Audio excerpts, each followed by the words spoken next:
Hello everyone and welcome to WGBS TV Live, brought to you by SupermanHomepage.com, the #1 Superman fan site in the world. This is our July 10th, 2018 show. We're going to be covering a range of topics, including some of Henry Cavill's recent comments in recent interviews. We're going to be talking about San Diego Comic-Con and the schedule of things that are happening there, as well as some of the Blu-ray and DVD releases that have been announced. We're also going to be turning to you to take your questions and comments on any particular Superman topic you would like to discuss, and to let you know how all that works and how you can get involved in tonight's show. Let me introduce you to my co-host, Michael Bailey. Hey, Mike. Hey, Steve. Now, if you're watching this live, you're either doing it via our Facebook page or directly on our website. Seeing as how we're doing this live across the internet and therefore around the planet Houston, we'd love to hear from Superman fans right around the world. So, to call in and talk to us tonight, you'll need to use Skype. Open up Skype, search for Superman Homepage, and send us a message saying you'd like to chat with us live tonight, and we'll try to get to you onto the second half of our show. Yes, and for those of you tuning in live via Facebook to watch tonight's show, below the video we invite you to post your comments and ask questions. Michael and I will keep an eye on those comments and questions throughout the show to react to them as we go along. And a huge thank you to our sponsors and patrons, Tina Murray, Douglas Meacham and Henry Bernstein. Thank you for your support. Well, Mike, another week's gone by. What's been the highlight for you this week? Man of Steel 6. Yeah. I know we're going to be talking about that, but that was at least as far as Superman was concerned, that was definitely something that I was very satisfied with. And I have to say also on a Superman level, seeing those commercials was pretty cool as well. So I think even though we have movie stuff to talk about, but this isn't really movie season yet, or even TV season. So, we're going to have stuff to talk about there, but it's just kind of nice that there's other things going on in the world of Superman that are actually as cool as all of that. Yeah, and it's good that the comic books are taking focus, since movies and television are on the quiet side of things at the moment. But we'll get to all that in a second. We like to start with movie news, as he said, to kick off the top of the show. And with Mission Impossible Fallout set to hit the movie theaters very soon, Henry Cavill has been doing the rounds, doing interviews with a lot of magazines and movie sites, conducting interviews with Henry, who is a big part of this film. And he obviously gets asked questions about his role as Superman, Man of Steel, Batman v Superman, Justice League, etc. And he has gone all the way back to Man of Steel with the one question asking him about, again, yes, we're back at that. It's been, 2013? 5 years since Man of Steel came out, and he's still getting asked questions about the whole killing of Zod thing. What did you make of all that? I think he gave the answer that they gave, 5 years ago, that the idea was to show why Superman doesn't kill. And this is actually something that goes back to the comics when they did Superman number 22 30 years ago. Wow. 30 years ago this summer. And Superman took the lives of the Phantom Zone villains. The creators basically said we wanted to show why he doesn't kill. And I've heard other creators, primarily Marv Wolfman, kind of dismiss the whole justification that you should know not to kill without actually having to do it.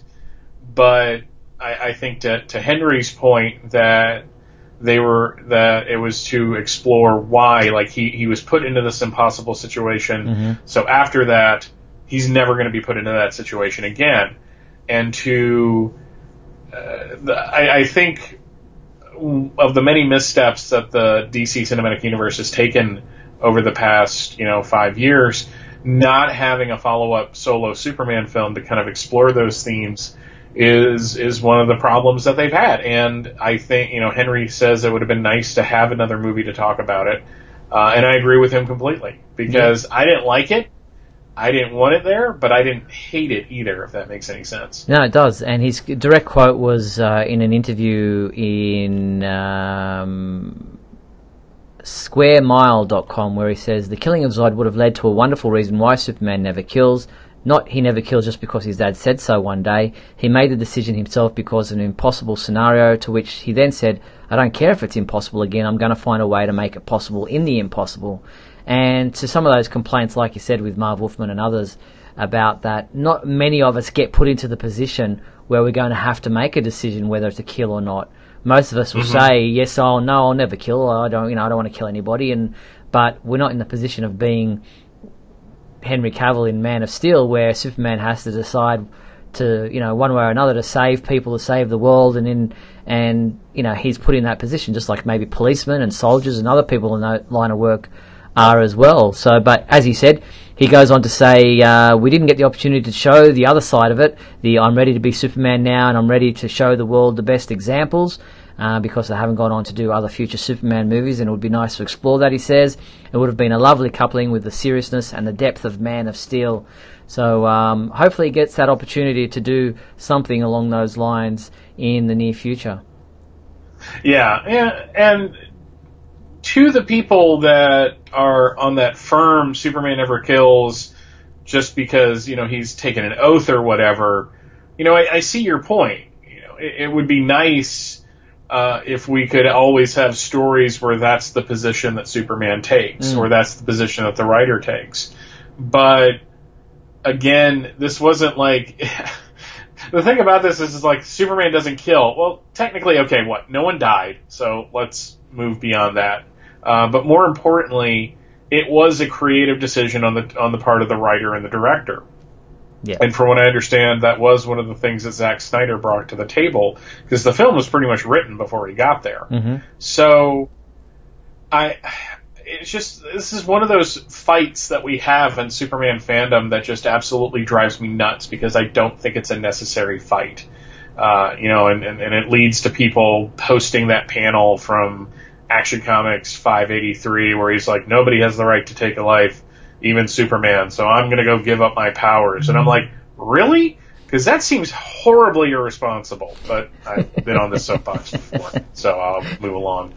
Henry also talks about, the Superman stories he'd like to see adapted, and just says that he'd like to, show things like hope and joy and that wonderful power of his to make people believe in themselves. So looking forward to seeing, hopefully, some future news about any news on a Superman film coming up. And he has been getting into shape of recent times, back in the gym, whether that's for a Superman role or some other role. We'll just have to wait and see, and keep our fingers crossed. I'm hoping for an announcement at San Diego, but and given all of the light Superman has on him, and that he's the focus of the bag that they unveiled recently, I'm really hoping that with not to take away from Aquaman, not to take away from the next Wonder Woman film, or the Shazam film, which I'm looking forward to all three. I'd really like them to say we're doing a Superman movie. Yeah, let's wait and see what comes out of Comic-Con. Now, still on the movie side of things, and still on Man of Steel and Batman v Superman, Lawrence Fishburne, who played Perry White in those two films, and who reveals that he wasn't able to come back for Justice League because of scheduling and other problems, says that he doesn't think he'll be back. He doesn't think that he's still on call. He doesn't think that he's still part of their plans, but really loved being a part of it and loved working with Zack Snyder, and says he thinks he makes a great, incredible superhero movie. Yeah, it was a little disappointing that he doesn't think he's going to be back, because I think if written better, he'd be an amazing Perry White, and not the Perry White that is wanting Clark to write about sports instead of following a story about a guy dressed as a bat. I don't know what world Batman's not news, but that's just me. Maybe it was a power play. Maybe it was like, well, I'm your boss, so you got to do what I say. But still, it seemed like Perry was just constantly like, we're in a dying business. Everything's terrible. This isn't 1938 anymore. So I just want to see him written better, I guess. And, it's not to say just because he doesn't think that he's coming back or that there are plans for him to come back.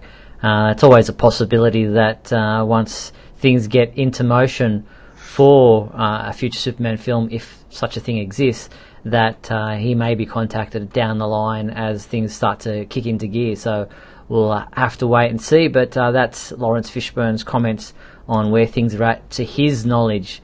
Now, as I mentioned, Henry Cavill has been doing the rounds and promoting his upcoming Mission Impossible Fallout film, where he plays a pretty heavy role in that film.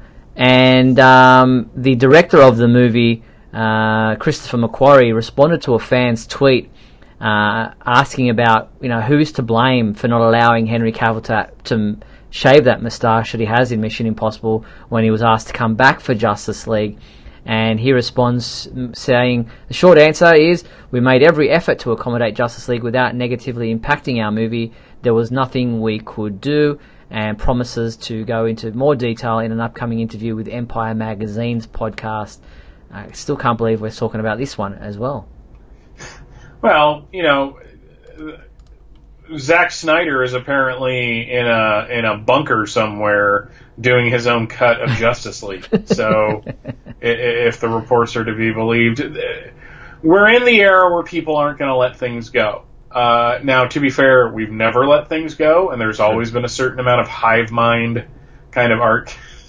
Sorry, just saw a picture and it made me laugh, that of him standing there with the mustache in Batman v Superman.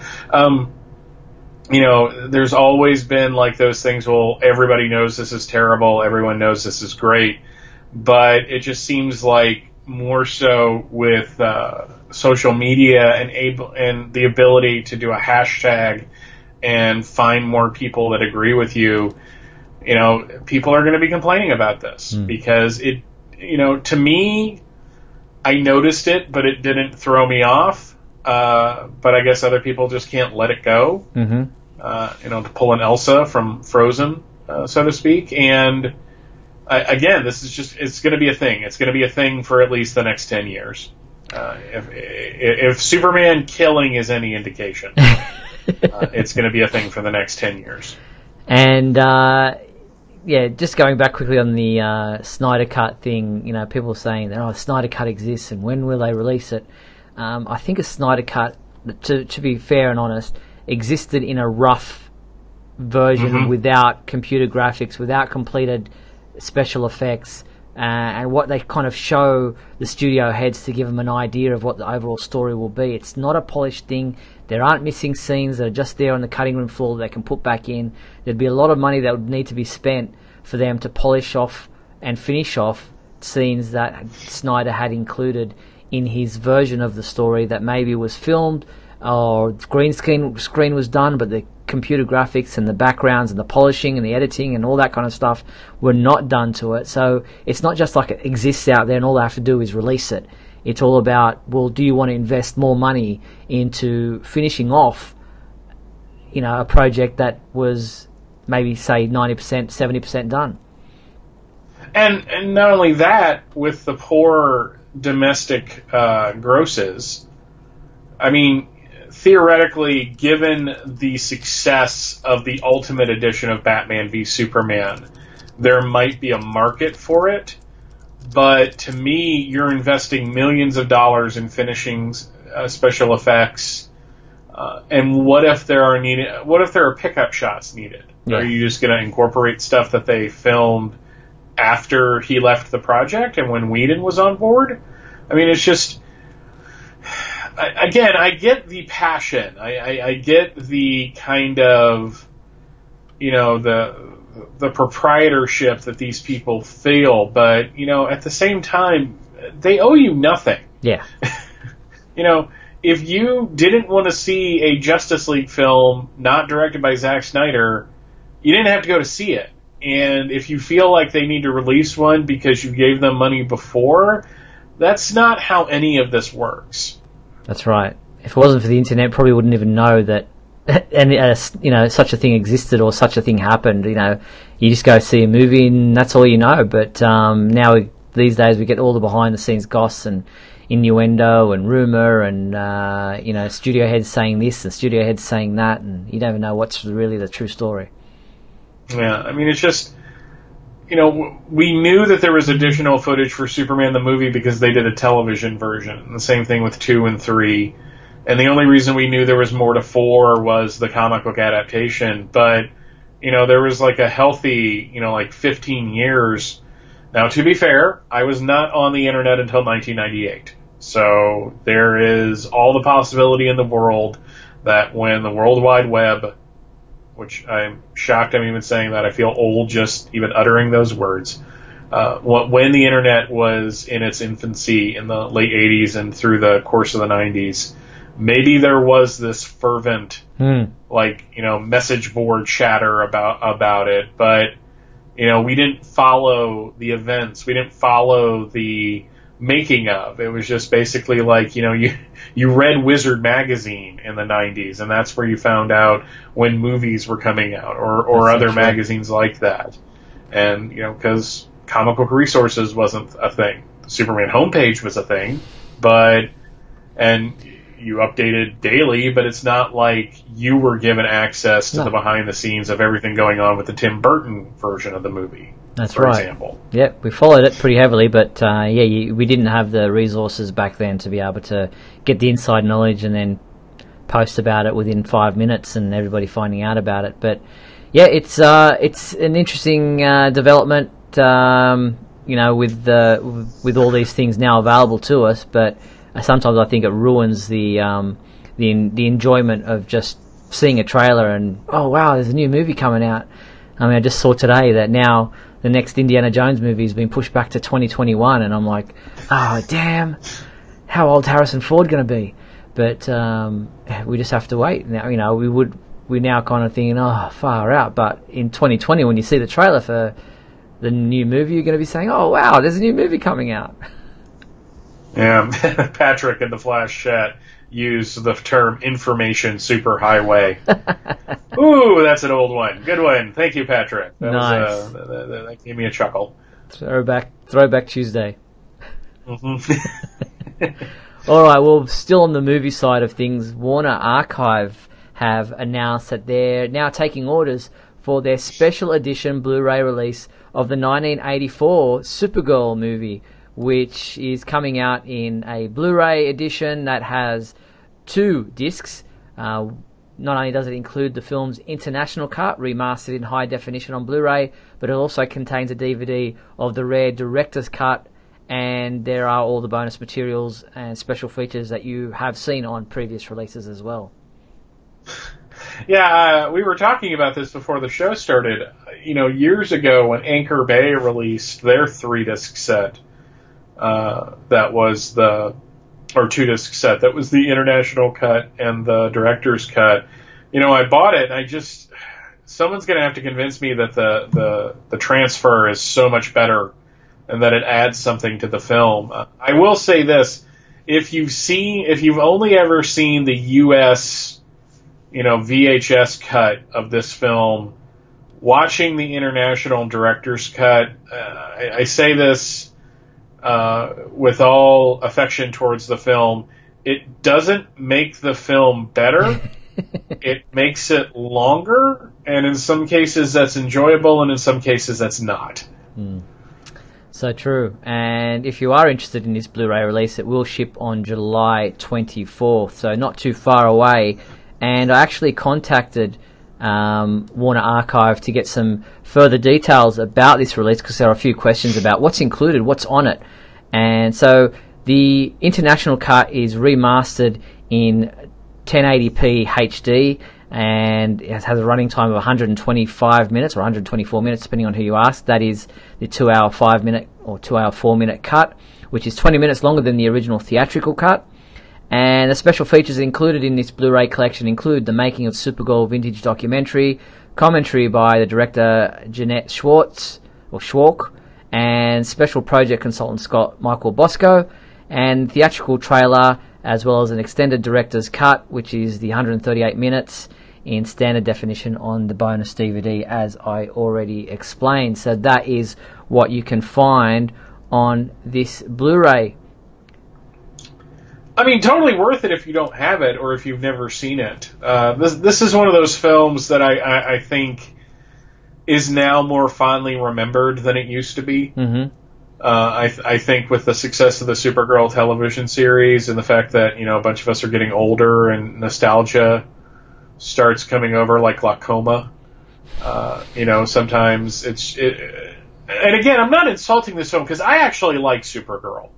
I think they probably had some poor hapless, assistant director picking shards of wood out of Faye Dunaway's mouth at the end of every day of shooting because she was chewing that scenery like hardcore. And to be fair, they made a go of this. They had a really intricate Kandor set. They had Mia Farrow as Allura. Peter O'Toole was in it. Yes. And you had, and Faye Dunaway was a huge star at the time, and she had her own Otis.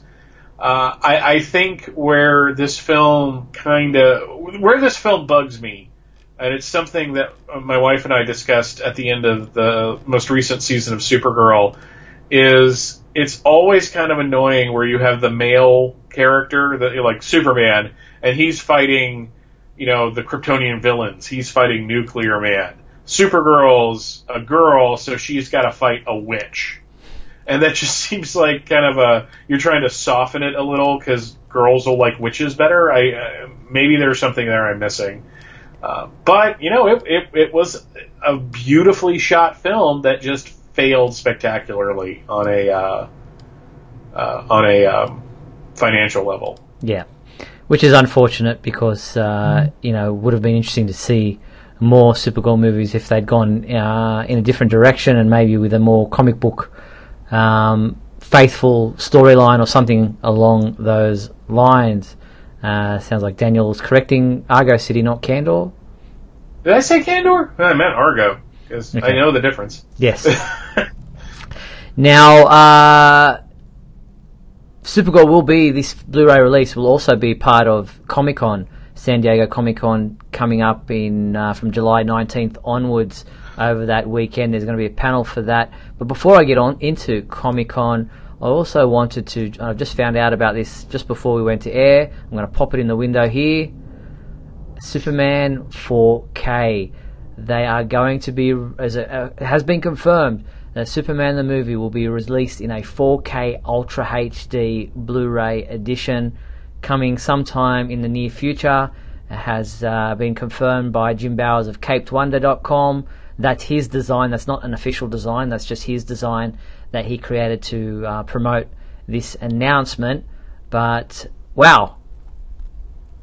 Yeah, I mean, again, with 4K being, I guess, the next step in the evolution of high definition, and the crowd goes wild. The next step in the evolution of, home media. It just makes sense that you would do this. This does not mean that I'm going to go out and buy a 4K player and TV, and TV, because I'm not made of money. But if I upgrade, I'd be more likely to do that. But I'm excited. Anytime you can do something like this with Superman the movie, and it's getting the attention it deserves, I think is a good thing.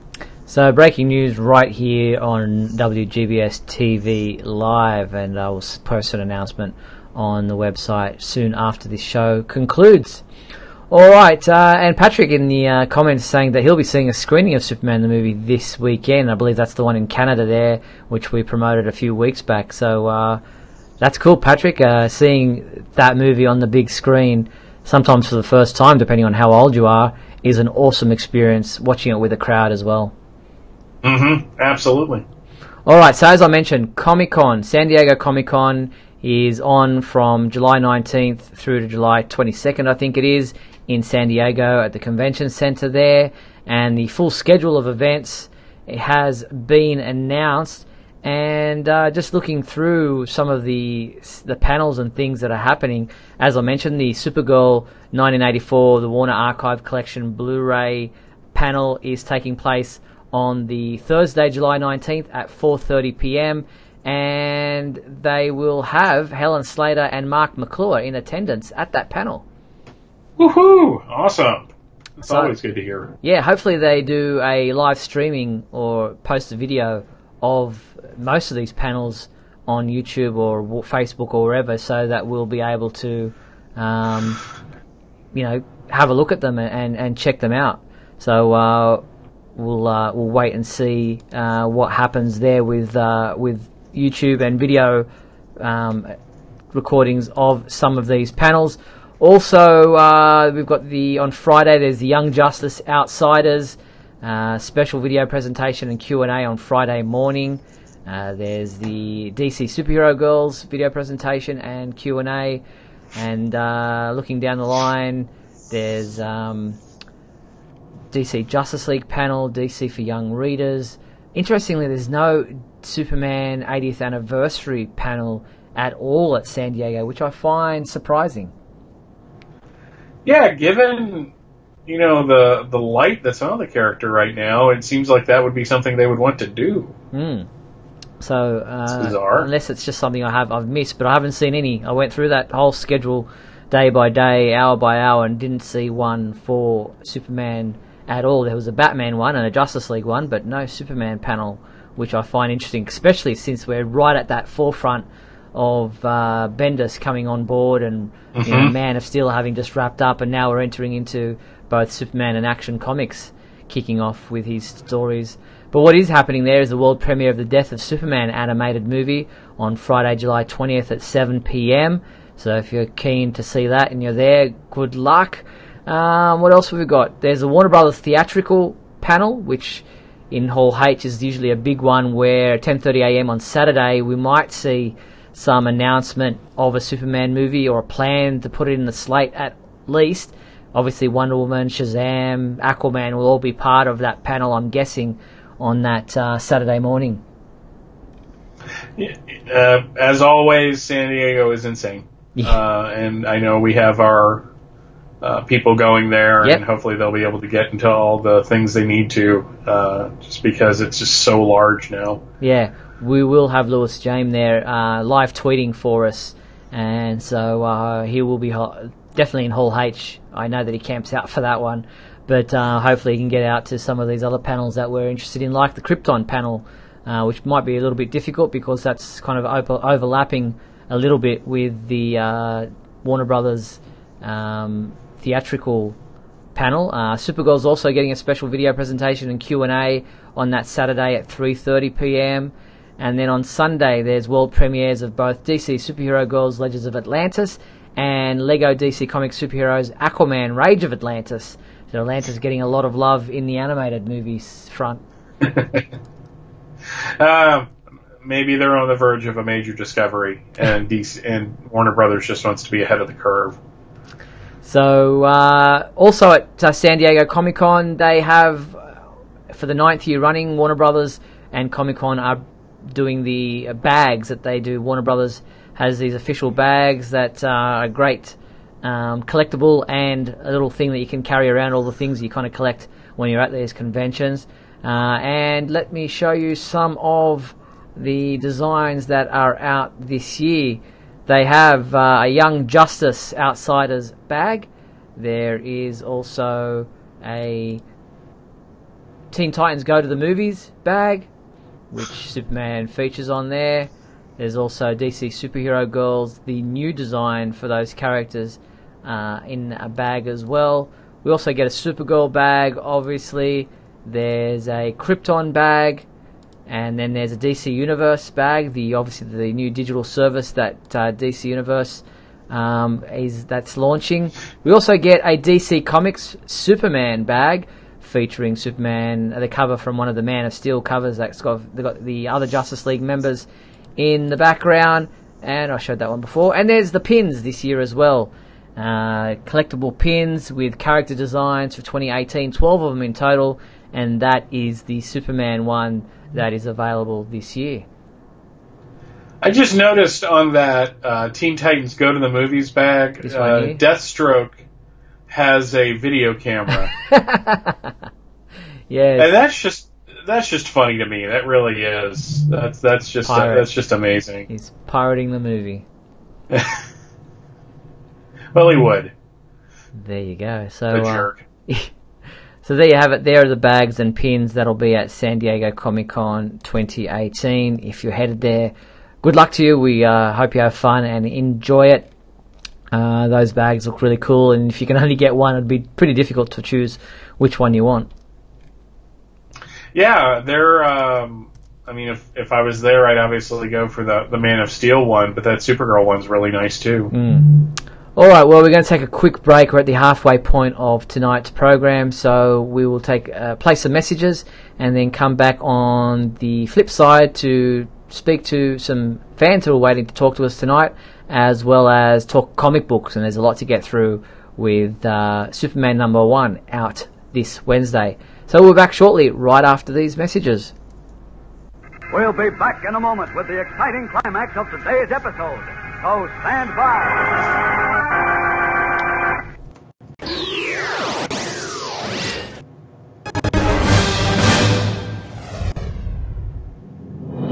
Look, up in the sky. It's a bird. It's a plane. No, it's SupermanHomepage.com, the #1 Superman fan site in the world. SupermanHomepage.com, covering the world of Superman from the 1930s to today. News, reviews, rumors, and reports. SupermanHomepage.com for all your Superman comics, TV shows, movies, cartoons, radio shows, and more. Everything you ever wanted to know about the Man of Steel and more. SupermanHomepage.com. Thanks, Superman Homepage, for all the support over the years. I really appreciate it. I'm Matt Balmer, the voice of Superman and Superman Unbound, and this is the Superman Homepage. Right here on Superman Homepage.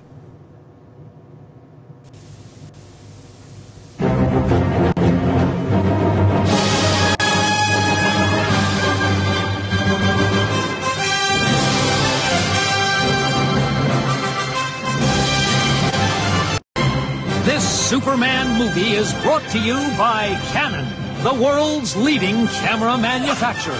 Quick and happy. Canavision 8 camcorders. Hey, I thought you were Superman, huh? Hey, I am. If it moves, shoot it with a cannon.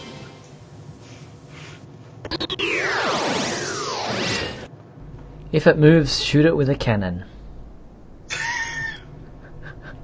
That's I think that's good advice overall, really, in all honesty. Indeed. All right, so shall we go with a live caller to start with, Michael? Sure. We have a. Let me get him queued up. I apologize for that. I can do it on this end if you need me to. Yeah, go ahead. Okay, so because it's one of our good friends who's called in before. So we're going with Budray? Yes. Okay, calling him. It says, okay, let me try it in 1 second. Let me try to add him right now, and doing that, see if I can get him into the show.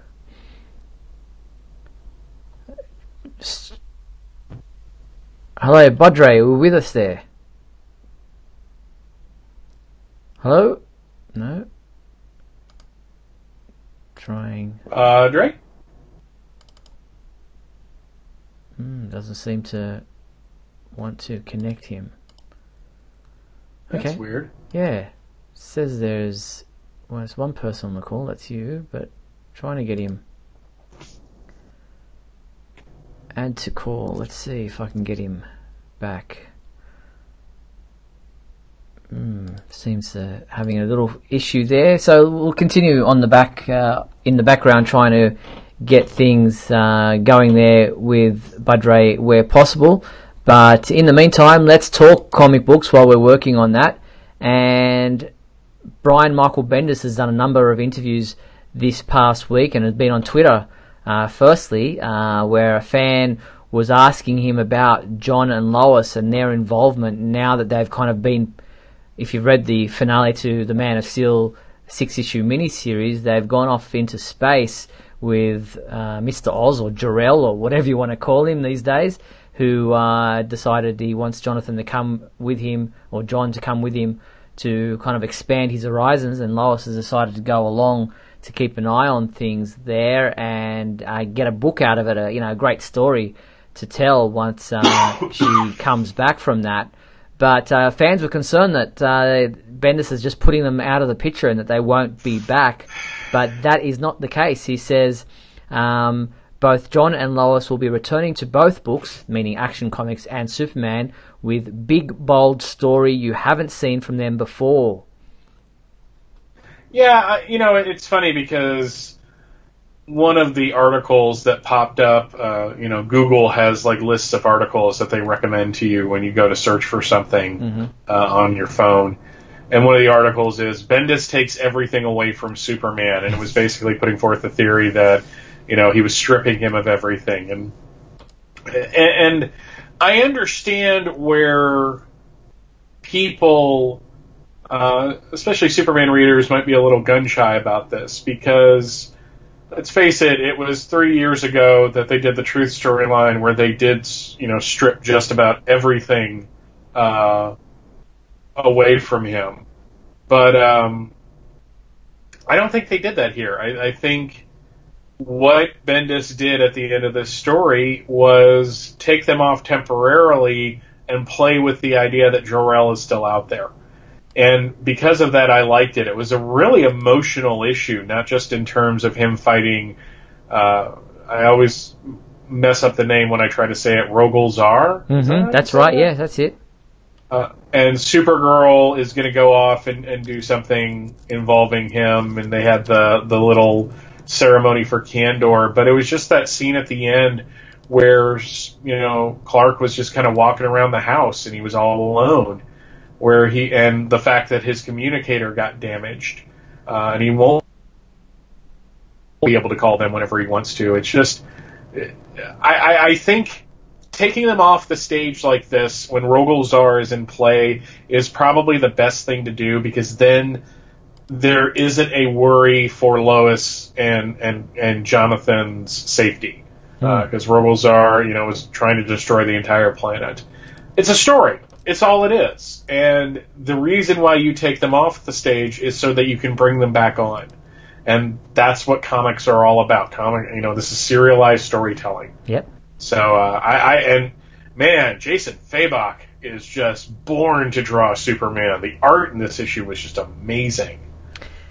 Indeed, yeah. It's a shame he didn't get to do the whole series because, I think the Man of Steel suffered a little bit with the fact that it had a mix and match approach to the artists. Not each issue was drawn by a different artist, with Jason helping out here and there. Yeah, and it's just, I get why they did it, because it was, kind of a marketing gimmick, and it gave Bendis a chance to work with maybe some artists he's never had to work with, never gotten a chance to work with before. But I do agree with you that maybe the differences in art, except for the flashbacks involving Lois and Jonathan, might have hurt the series, but it didn't really, it didn't distract me. It didn't take away from my enjoyment. I was really impressed with this book, this issue and the series as a whole. And it's kind of funny how, when compared to the original John Byrne Man of Steel, like where I rank the issues are pretty much the same. It's really kind of funny. It's just like, okay, number 5 is the one I like the least. It's not that it's bad, it's just not the best one of the series. Number 6 has this really emotional ending that made me feel something. So it was just like, it was really kind of funny that it kind of fell like that. But no, this is great, and the fact that we didn't have to wait an entire month for Superman number 1 to come out is another great thing. Yeah, and it does come out this Wednesday, as I said, tomorrow, depending on where you are in the world. And in another interview with Newsarama.com, Bendis explains how he'll be telling two completely different stories in Action Comics and Superman, and what the differences are and how they relate to one another. He says, as I said, they're completely different storylines, but they mirror and breathe next to each other like all good comic books should. Whereas Superman, the title, is very big, with big stories and big villains and big goings-on in the DC Universe, the kind of things only Superman can handle. in action, it's more the world according to, in Action Comics that is, it's more the world according to Clark Kent, which of course includes Superman, but he's the Daily Planet and Truth, Justice, and the American Way, and what's going on in the streets of Metropolis, and with Lois Lane and all of that. Which is interesting because it's kind of the flip of what they used to do, where Action Comics was the big action stories and Superman was the quieter stories, but here he's doing the flip thing with Action Comics being more the Clark Kent-centric side of things and Superman being the big world-building, big event things. Yeah, it's to me it's amusing because you just have... I think it's Bendis probably trying to defy expectations, which is kind of one of his things. It's not a bad thing. It's just I think maybe he feels that Action, being the older book, is where you do that sort of story, and because Action is continuing its numbering, so maybe to attract people to Superman, you have the big end of the world stories in Superman, because people are going to keep buying Action because it's the longer running of the two. And in Superman, we're getting that whole Earth being in the Phantom Zone story, which is the cover there. It's the Superman #2. And in Action Comics, you've got other things happening, which were in the solicitations. And it's interesting that DC Comics did release a video of a YouTube video of both the 15-second and 30-second versions of the TV commercials that we were telling you about, that Bendis had said that he had been involved with in approving the final edited versions of them. And we've got here the 30-second version commercial, which you probably see on TV there in the US, depending on what networks it's on and when you're watching. But let's check out the 30-second version of that commercial that DC Comics has released on YouTube today.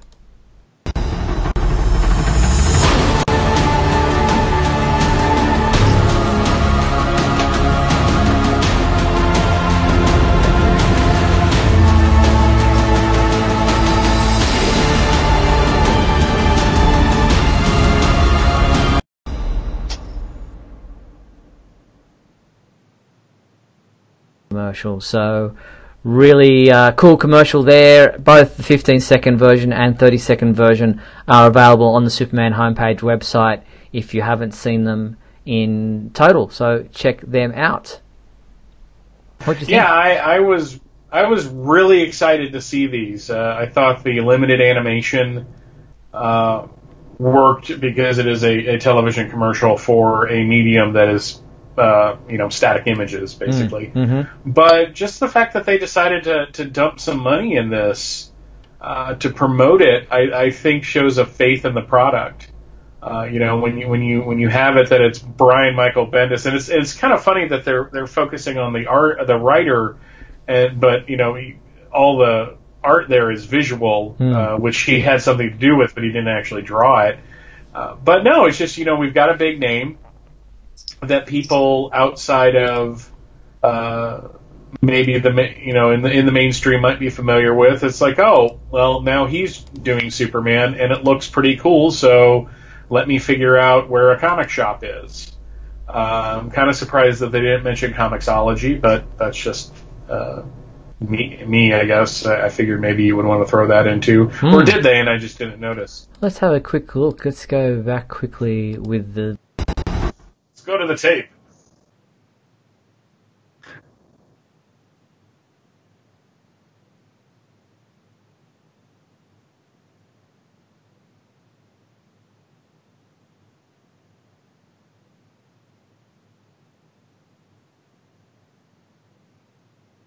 Which is kind of strange, considering that is the way of the world these days.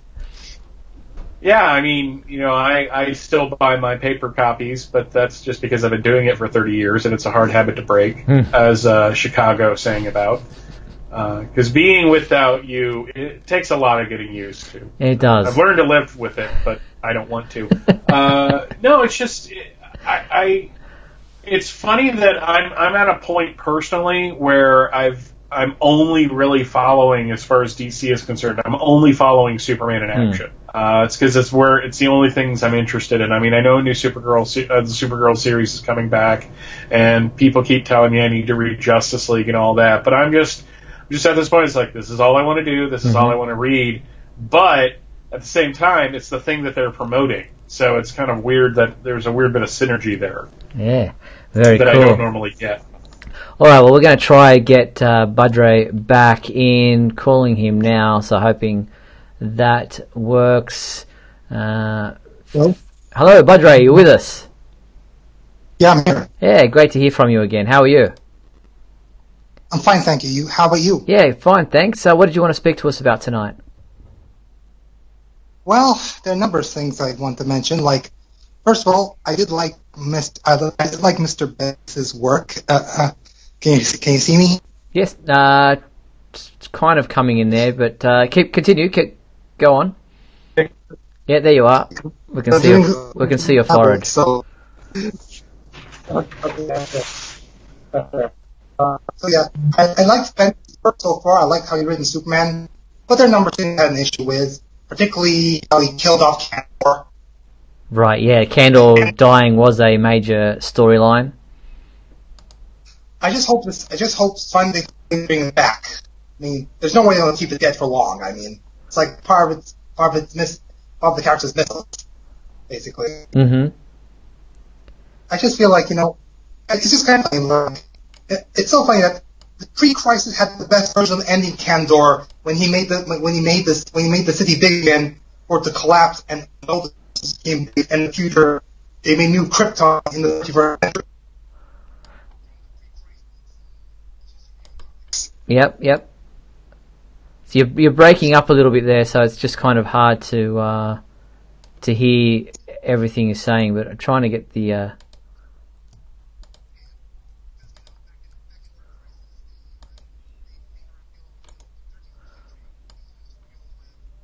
Or New Krypton Candor exists and known as New Krypton, from what I remember. Yeah, you're breaking up there, so we're going to have to kind of let you go there. So I appreciate you calling in. Whoops, I think I've just hung up on the whole thing, so I'll get Michael back on and get him back on the show. Yeah, it was very hard to hear what Budre was saying there. Apologise, his connection wasn't that fantastic. I think I've got you back, Michael. I think you do too. Yeah, sorry about that. I seem to have messed up the video side of things, trying to get you back on the screen with me there. But yeah, apologise, Budre there. He's I've got you there. Now how do I get both of us back onto the screen? I can go flip between them. But anyway, I'll work on getting that fixed back up. Here we go. Should be able to. There we go. Got us back on now. We're flipped, but better than nothing. Yeah, we apologise for the issues there with his connection. It was difficult to hear him and understand what was going on because it kept breaking up. He was. If I was getting what he was saying, is that he's disappointed that Candor was destroyed in the pre-crisis DC universe. Superman, they did find a way to enlarge Candor. But when they did, there was an instability in the process, and all the buildings collapsed. And basically, everyone was standing around like some really hard looks at Superman, like, "Yeah, we're enlarged again, but you destroyed everything." And it was Van Z, who was Nightwing in the Candor, and looked exactly like Superman, and shockingly had a girlfriend that looked exactly like Lois Lane. Because it was the Silver and Bronze Age, but he was just basically like, "Hey, let's go rebuild." So they went to another planet that had a red sun that was, if I'm remembering this correctly, was only in phase with Earth every once in a while. So they could go back. Supergirl and Superman could go back to Candor, which or New Krypton, which they would. But they couldn't just, like hop in their car and go, essentially, like Supergirl can on the new series. So, again, maybe it's just because I'm not attached to Candor, and this is one of those things where we as comic book fans, if you are not in it, and if your heart isn't in it, you don't care. you can sympathize, but you can't empathize, is how I always kind of refer to it. So it's just like, so to the people that are upset that Kandor was destroyed, totally get what you're saying. I really do. It's just my heart's just not there with you at this point. Yeah, no, I'm with you as well. It was a shocking moment, but it's just wasn't, I'm going to say the end of the world, but it was for them.